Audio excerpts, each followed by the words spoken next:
Shalom, salam sejahtera buat kita semua. Bersama saya Christian Amaki. Selamat bertemu kembali dalam kasih Tuhan. Kita mengucap syukur pada hari ini kita ada sebagaimana ada, semua karena anugerah dan kebaikan Tuhan. Pada saat ini kita akan bersama-sama belajar renungan firman Tuhan. Kiranya itu menjadi berkat, menjadi inspirasi buat kita di bulan Mei ini, sehingga semakin hari kita semakin menjadi orang percaya yang menyenangkan hatinya Tuhan dan menyenangkan hati sesama. Mari kita berdoa. Bapa di surga, terima kasih Tuhan, kami kembali menghampiri tahta kasih karunia-Mu Tuhan. Kami akan belajar firman-Mu, merenungkan firman-Mu, dan kami belajar untuk melakukan firman-Mu dalam kehidupan kami sehari-hari. Berkati kami semua dimanapun saja kami berada. Tuhan membuka hati kami, Tuhan juga menolong kami supaya kami terbuka dengan setiap firman yang kami dengarkan pada saat ini, sehingga kami dapat melakukan dalam kehidupan kami sehari-hari. Urapi hamba-Mu dengan kuat kuasa Roh Kudus-Mu, biar apa yang kami sampaikan semua berasal daripada Tuhan sendiri. Terpuji Engkau, kami siap untuk belajar firman-Mu, merenungkan firman-Mu, dan melakukan firman-Mu. Dalam nama Tuhan Yesus Kristus kami berdoa. Amin. Tema renungan kita pada pagi hari ini adalah Like Father, Like Son, atau menjadi seperti Yesus. Dalam hal ini, Yesus itu adalah seorang pribadi yang berkomunitas. Dalam Yohanes pasal yang ke-13 ayat yang ke-15 berkata demikian, "Sebab aku telah memberikan suatu teladan kepada kamu, supaya kamu juga berbuat sama seperti yang telah kuperbuat kepadamu." Ayat ini menjelaskan kepada kita bahwa Tuhan Yesus memberikan sebuah teladan yang sangat baik kepada murid-muridnya dan kepada saya dan saudara, bahkan kepada gerejanya yang masih sangat relevan hingga hari ini. Bapak Ibu yang dikasih dalam Tuhan Yesus dan yang diberkati oleh Tuhan, dimanapun saya dan saudara mendengarkan renungan ini, kami percaya biarlah renungan ini menjadi berkat buat kita semua. Nah, mengapa Yesus berkomunitas? Ya, mengapa Yesus berkomunitas? Di dalam Kolose pasal yang ketiga ayat yang ke-23 berkata demikian, "Apapun juga yang kamu perbuat, perbuatlah dengan segenap hatimu seperti untuk Tuhan dan bukan untuk manusia." Yesus ingin menjelaskan, memberikan kepada kita bahwa sebagai gereja Tuhan, segala sesuatu yang kita lakukan, mari kita lakukannya dengan mata yang tertuju kepada Tuhan, dan kita lakukan bukan untuk manusia, tetapi kita lakukan untuk Tuhan. Bahkan surat ini ditujukan kepada jemaat yang ada di Kolose, bahkan juga kepada saya dan saudara yang mendengarkan renungan ini, bahwa mari kita belajar untuk berpikir, untuk merenungkan bahwa segala sesuatu yang dikerjakan oleh tangan kita dimanapun saya dan saudara berada, mari kita lakukan dengan mata yang tertuju kepada Tuhan, karena itu akan menyenangkan hatinya Tuhan dalam kehidupan saya dan saudara. Dengan siapakah Yesus berkomunitas? Tentu kita bertanya-tanya pada zaman Yesus, dengan siapa dia berkomunitas? Mari kita lihat hal yang pertama, bahwa Yesus berkomunitas dengan keluarganya. Dalam Lukas pasal yang ke-20 ayat yang ke-40 berkata demikian, "Anak itu bertambah besar dan menjadi kuat, penuh hikmat dan kasih karunia Allah ada padanya." Pada Yesus waktu dilahirkan, dia menjadi pribadi yang bertambah besar dan menjadi kuat, penuh hikmat dan kasih karunia Allah ada padanya. Dalam Lukas pasal yang kedua ayat yang ke-51 dan sampai 52 berkata demikian, "Lalu ia pulang bersama-sama mereka ke Nazaret, dan ia tetap hidup dalam asuhan mereka, dan ibunya menyimpan semua perkara itu dalam hatinya. Dan Yesus makin bertambah besar dan bertambah hikmatnya dan besarnya, dan makin dikasihi oleh Allah dan manusia." Ayat ini menjelaskan tentang kisah kehidupan Yesus bersama keluarganya sejak lahir sampai dewasa. Orang tua Yesus sangat memperhatikan Yesus secara jasmani dan rohani. Ada keseimbangan dalam pertumbuhannya bukan hanya tubuh jasmaninya saja yang besar, tetapi tubuh rohaninya juga sangat diperhatikan oleh kedua orang tuanya, yaitu Yusuf dan Maria. Dalam hal ini Bapak Ibu yang dikasih Tuhan dan yang diberkati oleh Tuhan, bahwa Alkitab ingin menjelaskan kepada saya dan saudara bahwa pada masa Yesus hidup, dia memiliki sebuah keluarga yang sangat baik dan harmonis. Berarti keluarga Yesus adalah keluarga yang baik dan harmonis. Mari kita membawa jemaat kita, membawa keluarga kita untuk hidup baik dan harmonis satu dengan yang lain. Ada begitu banyak pertengkaran-pertengkaran yang terjadi dalam sebuah keluarga. Ada begitu banyak perselisihan, amarah, dendam, kepahitan. Ada begitu banyak hal-hal yang membuat sakit hati satu dengan lain dalam sebuah komunitas keluarga, sehingga sebuah keluarga Kristen bukan menjadi keluarga yang menjadi kesaksian bagi banyak orang, tetapi menjadi batu sandungan. Tetapi Tuhan Yesus ingin memberikan sebuah contoh dan teladan kepada saya dan saudara, kepada saya dan gerejanya, supaya dimanapun kita berada dalam sebuah komunitas keluarga, kita sungguh-sungguh untuk mengikuti teladan yang Tuhan Yesus ajarkan, yaitu mari kita hidup berkomunitas dengan keluarga kita, saling hormat menghormati satu dengan lain, suami dan istri saling hormat menghormati satu dengan lain, saling mengasihi satu dan yang lain, anak-anak menghormati orang tuanya, taat kepada orang tuanya, dan mereka melakukan fungsinya sebagai seorang anak oleh karena mereka hidup dalam sebuah komunitas keluarga yang baik. Dan ada begitu juga banyak orang keluarga Kristen yang mengalami pergumulan yang panjang oleh karena ada pertengkaran, ada perceraian, oleh adanya pertikaian, ada amarah, ada dendam, ada hal-hal yang menyakiti hati satu dan lain sehingga ada yang terluka. Tetapi gereja hadir untuk memberikan jawaban, dan Alkitab memberikan kepada kita sebuah perenungan bahwa mari kita hidup untuk bermasyarakat dengan keluarga kita, berkomunitas dengan keluarga kita. Dan Tuhan Yesus memberikan contoh dan teladan ini kepada saya dan saudara, dan itu masih sangat relevan sampai hari ini. Mari kita menjadi keluarga, menjadi pribadi-pribadi yang sungguh-sungguh menjadi kesaksian yang baik, jadi keluarga yang menjadi contoh dan teladan dimanapun saya dan saudara. Entah kita hidup di kota-kota besar, entah kita hidup di desa-desa yang terpencil sekalipun, bahkan kita hidup di tempat-tempat yang mungkin tidak terjangkau oleh apapun. Tetapi percayalah kalau saudara sedang mendengarkan firman ini, dan percayalah bahwa Tuhan mengasihimu, Tuhan memberkatimu, Tuhan menolongmu dalam segala kesukaran, Tuhan memberkatimu dalam segala sesuatu yang kau kerjakan, asalkan engkau matamu tetap tertuju kepada Tuhan dan hatimu tetap menghormati Tuhan dengan respon hati yang baik, dengan respon hati yang benar, maka Tuhan tidak akan pernah meninggalkan engkau. Tuhan akan selalu ada dan selalu buka jalan ketika engkau sedang menghadapi sebuah kebuntuan. Bapak Ibu yang dikasih dalam Tuhan, hal yang kedua, dengan siapakah Yesus berkomunitas? Yang kedua, Yesus berkomunitas dengan sahabat-sahabatnya.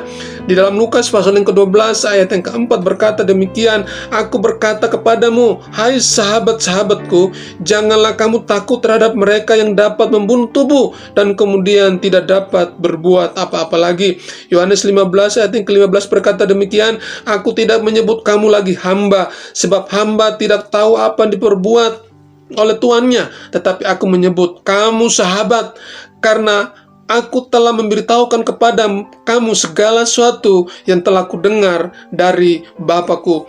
Bapak Ibu yang dikasih dalam Tuhan, Yesus bergaul dengan sahabat-sahabatnya. Siapakah sahabat-sahabat Yesus? Yaitu murid-muridnya adalah sahabatnya Yesus. Mereka bekerja bersama-sama pada zamannya. Mereka melayani bersama-sama. Mereka pergi ke kota, mereka pergi ke desa, mereka pergi ke pantai untuk menangkap ikan. Mereka melakukan segala sesuatu bersama-sama. Itulah sahabat-sahabat Yesus. Ada Simon Petrus, Andreas, ada murid-murid Yesus yang selalu bersama-sama dengan mereka setiap saat. Dan bahkan dalam segala kegiatan yang mereka lakukan pada zaman itu, mereka selalu bersama-sama.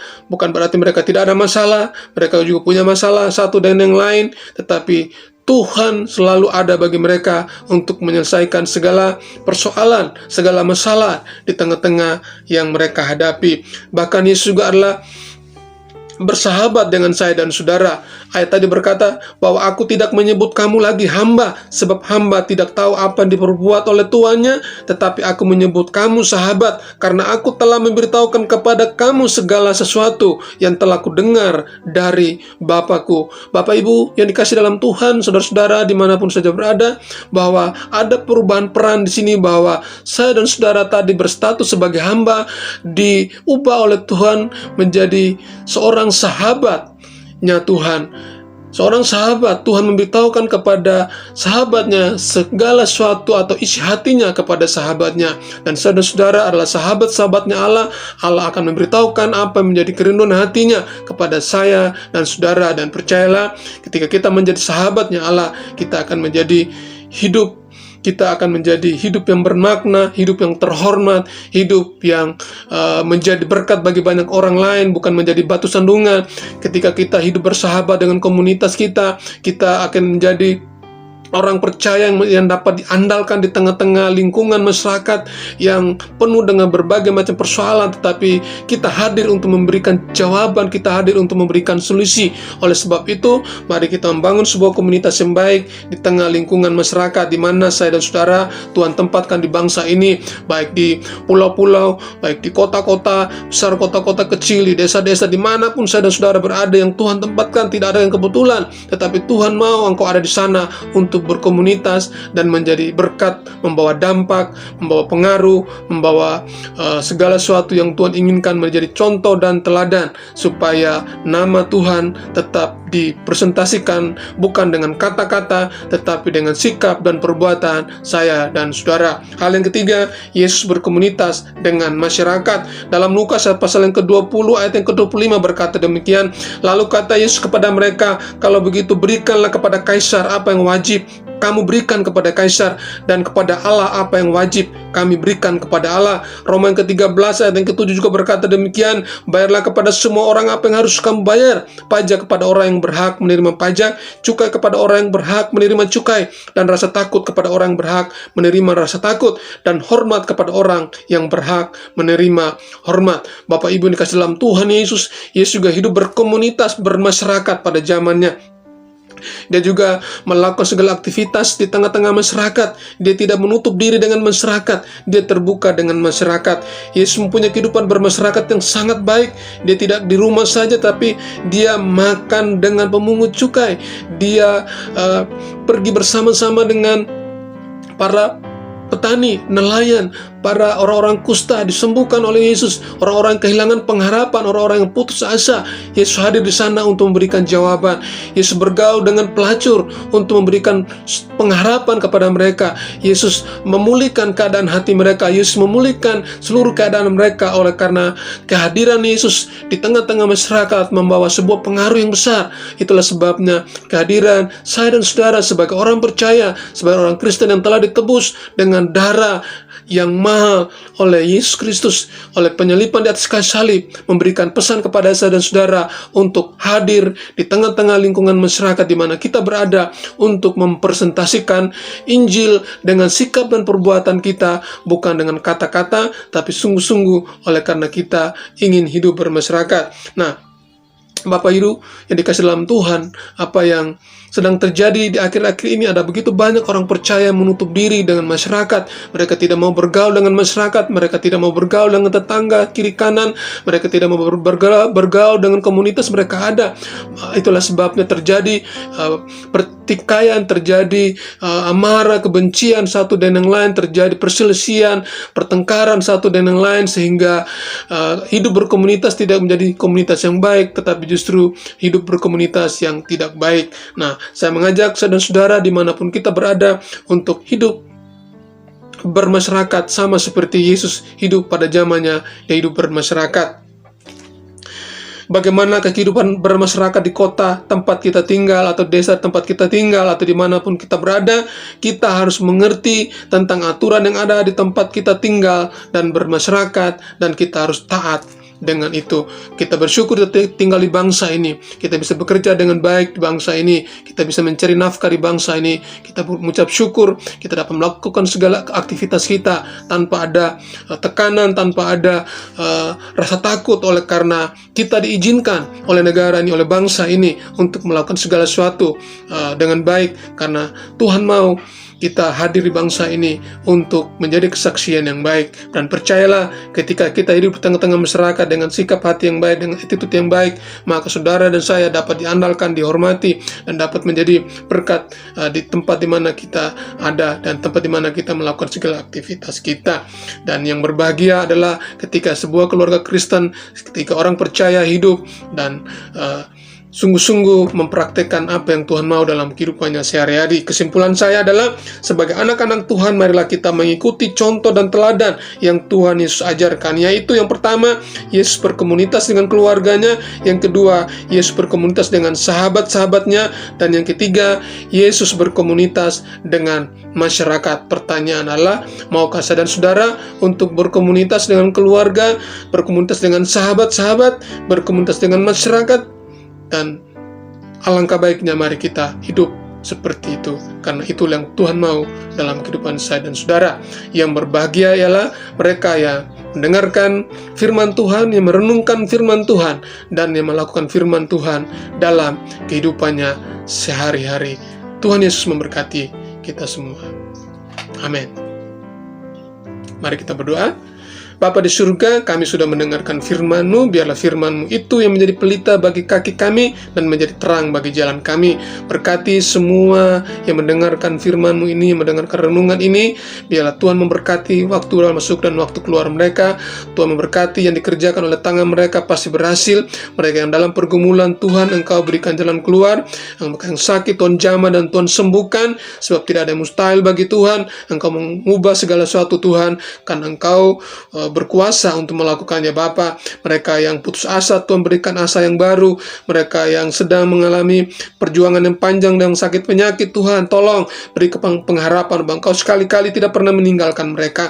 Kami percaya, Tuhan, ketika kami hidup takut akan Tuhan, maka Tuhan akan tolong kami dalam segala kesukaran, kesulitan. Tuhan akan buka jalan, dan kami percaya Engkau Allah Immanuel, Allah menyertai kami dari hari ini, hari esok, sampai selama-lamanya. Berkati kota dan bangsa kami, pulihkan keadaan kota dan bangsa kami. Berkati segala sesuatu yang ada di bangsa kami, dan kami menyerahkan bangsa kami ini ke dalam kuasa tangan-Mu. Di dalam nama Tuhan Yesus Kristus kami berdoa.